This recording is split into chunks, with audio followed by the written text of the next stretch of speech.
ဒီခါလေး logo ဆွဲနေဒီလိုမျိုး logo ရေးဆွဲနေပေါ့နော် Adobe Indesign Myanmar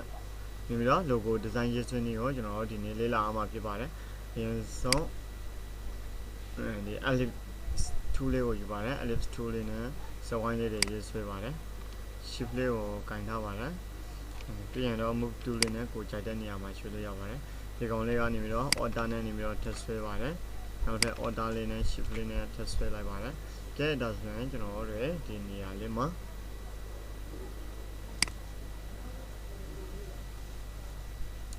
အဝိုင်းက3ဝိုင်းဖြစ်တော့ပြီနော်ဒီကောင်လေးနဲ့ဒီကောင်လေးကိုနည်းနည်းလောက်ပေးပါတယ်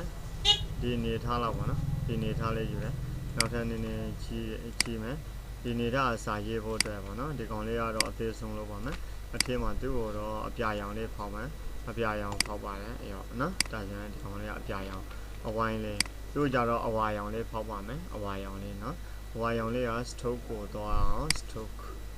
stroke မှာကြတော့အဝါရောင် file လောက်ထားပါမယ်အဝါရောင်လေးရွေးပါတယ်ဒါဆိုရင်အဝါရောင်အဝိုင်းတစ်ဝိုင်းရသွားပြီပေါ့နော်ကဲဒီကောင်လေးကတော့ကျွန်တော်တို့ဘာ stroke မှလည်းမရှိဘူးဘာ fill မှလည်းမရှိဘူးနည်းလုပ်ပါမယ်ကဲဒီကောင်လေးကတော့ low စစ်ထားလိုက်မယ်ပေါ့နော်ဒီတိုင်းထားလိုက်မယ်ကဲဒီကောင်လေးကိုကြတော့ gradient ယူပါတယ် gradient stroke ကတော့ဒီ color ပဲเนาะနီညိုရောင်ပဲဒါမှ stroke style ကတော့ stroke style ကတော့ဒီကောင်လေးပေါ့เนาะ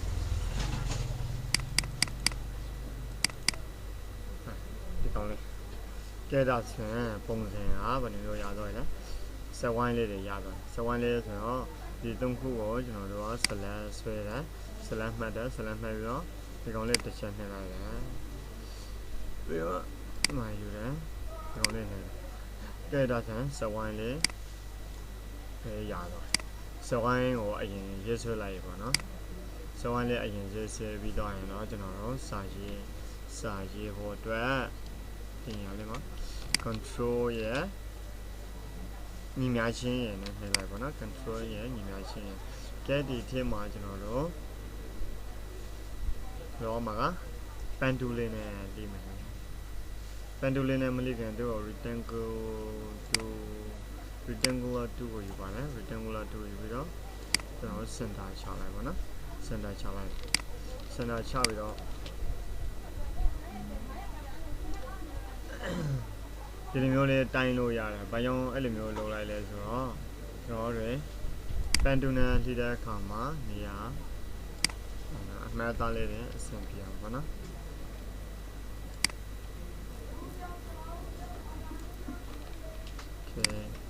ပြီးရင်တော့ဒီကတစ်ချက်ချမယ်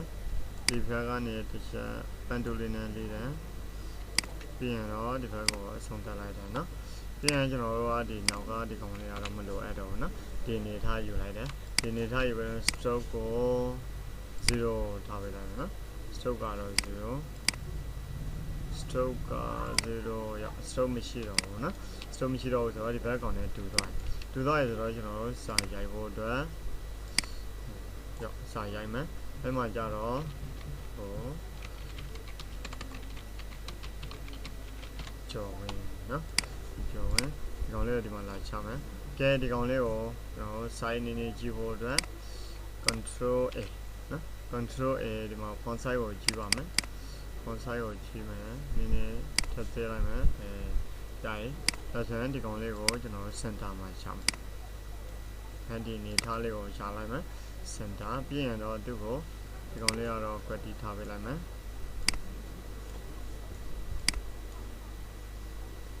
နော်ပြီးရင်တော့ order လေးနဲ့ပြီးတော့ဆွဲလိုက်တယ်ဒီနေရာလေးမှာကြတော့ since 2010 since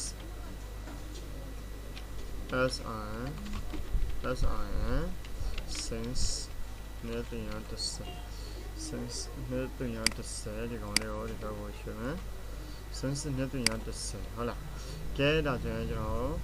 နောက်ထပ်ပါတယ်လုပ်ဖို့လုပ်တယ်ဆိုတော့ MITDC ရန်ကုန်ဆိုပြီးတော့ရိုက်ကြည့်ရမှာဖြစ်ပါတယ် MITDC ရန်ကုန်အဲ့ခါကျတော့စာရိုက်ဖို့အတွက်ဒီမှာ path line ကြောင့်ပုံမှာရိုက်မှာဖြစ်တဲ့အတွက် path type on a path 2ဆိုတဲ့အကောင်လေးကိုရိုက်ထည့်ပြီးတော့ MITDC ရန်ကုန် YN GYN နော် Control A ဒီကို font size လေးတွေကြီးပေးပါမယ် font size ကြီးမယ်ပြန်တော့ဒီကိုနည်းနည်းလောက် size လေးတွေ order နဲ့နေပြီးတော့ပေးပါမယ်ကဲဒီကောင်လေးကိုရွှေ့မယ်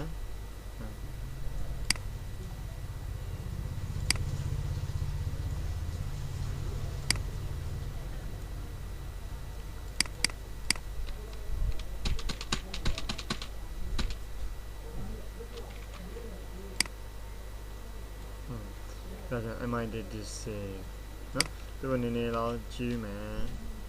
font size 20ထားမယ်20ထားပြီးတော့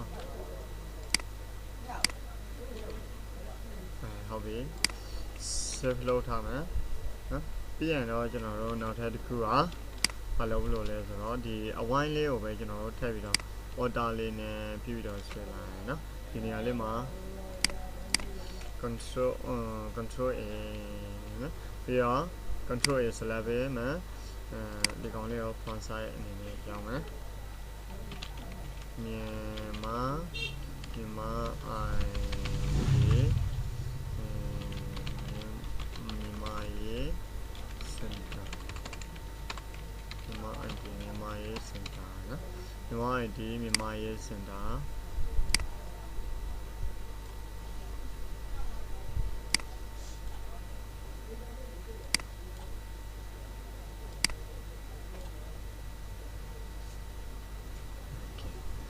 ပြီးရင်တော့သူ့ကို double click နှိပ်ပြီးတော့ select all ပေးမယ် control A ပေါ့နော်ပြီးတော့ type ကနေပြီးတော့ဒီနေရာမှာ type on နဲ့ပါ option play okay နော် play okay ပြီးရင်သူ့ကိုနောက်ထပ်ပြင်လို့ရတာတကူကဒီလိုမျိုးဆွဲတော့လို့ရတာပေါ့နော်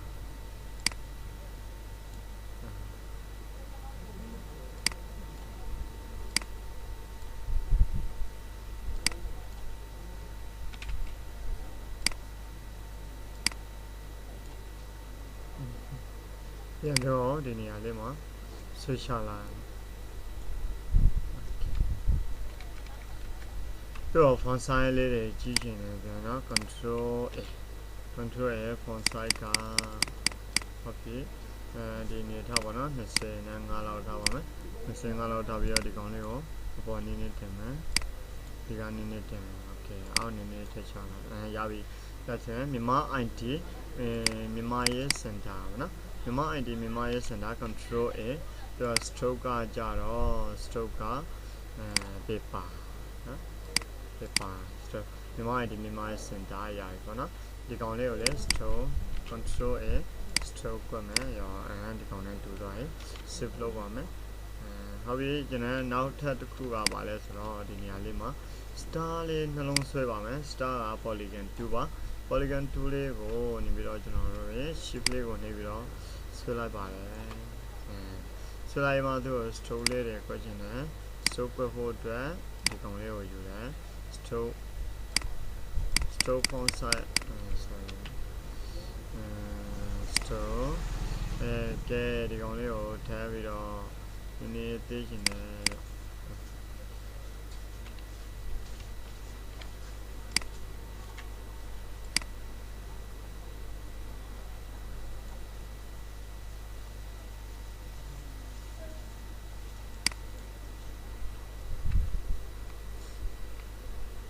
order နဲ့ဒီဘက်ကိုဖြည့်ပြီးတော့ဆွဲပါတယ်ကဲဒါဆိုရင်ဒီ logo နှစ်ခုကပုံစံတူဖြစ်သွားပြီပေါ့နော်လုံးဝကိုပတိလုံးဝပုံစံတူလေးဖြစ်သွားပြီပေါ့နော်ကဲဒီကောင်လေးကိုထည့်ပြီးတော့ကျွန်တော်တို့က double click နှိပ်မယ် control A ပြီးရင်တော့သူ့ paper ပြီးရင်ရပြီပေါ့နော်ဒါဆို save လုပ်ပါမယ်view ထဲကနေပြီးတော့ extra show frames view ကနေပြီးတော့ grids and guides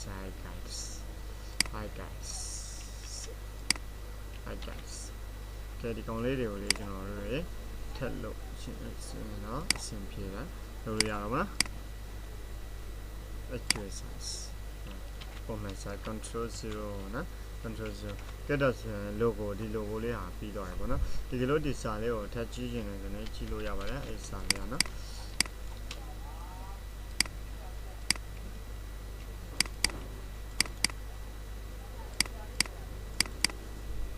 Control A.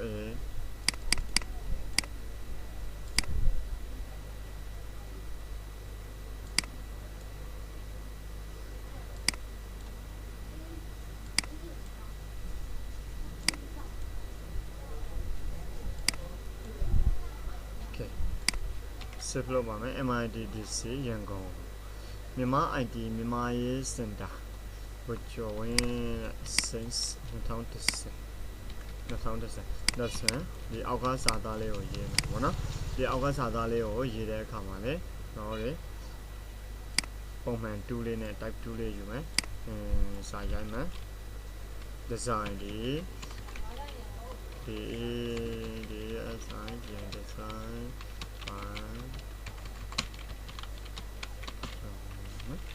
Then we move to layer you want move to layer do want